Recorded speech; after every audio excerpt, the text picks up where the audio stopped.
పశ్చిమాసియాలో జరుగుతున్న యుద్ధాన్ని కారణంగా చూపి రాష్ట్రంలో పెట్రోల్ డీజిల్ ధరలను పెంచడంతో వాహనదారులు ఆందోళన వ్యక్తం చేస్తున్నారు. గత వారం రోజుల క్రితమే ఆయిల్ కంపెనీలు పెట్రోల్ డీజిల్పై సుమారు ₹3 పైగా పెంచారు. దాంతో ప్రజల నుంచి తీవ్ర స్థాయిలో వ్యతిరేకత రావడం జరిగింది. అంతలోనే మరో 80 పైసలు ధర పెంచడంతో వాహనదారులు ఆవేదన వ్యక్తం చేస్తున్నారు. ఈ విధంగా పెట్రోల్ డీజిల్ ధరలు పెరగడం వలన నిత్యావసర ధరలు కూడా పెరిగే అవకాశం ఉందని, ప్రభుత్వం వెంటనే పెంచిన ధరలను తగ్గించాలని వాహనదారులు డిమాండ్ చేస్తున్నారు. పెట్రోల్ రేట్లు తగ్గాల, కష్టమే కండి. పెట్రోల్ రేట్లు ఏమైనా పెంచితే పెట్రోల్ రేట్లు తగ్గిస్తే బాగుంటుంది. బాగా పెరిగాయి పెట్రోల్ రేట్లు, కొద్దిగా తగ్గిస్తే బాగుంటుంది. జనాలకి వెసులుబాటు ఉన్నది.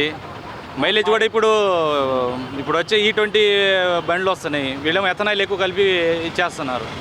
సో తగ్గితే బాగుంది. ఎథనాయిల్ కూడా తగ్గించి ప్యూర్ పెట్రోల్ అందిస్తే జనాలకి బాగుంటుంది, ఉపయోగం. రేట్లు పెంచగానే మాకు డౌన్ అయిపోయింది. తిరిగి ఇలా వచ్చేసరికి హైల్ అయిపోతుంది. కొద్దిగా తగ్గిస్తే బాగుంటుంది. మాకు కూడా సామాన్య ప్రజలు బతకాలి కదా.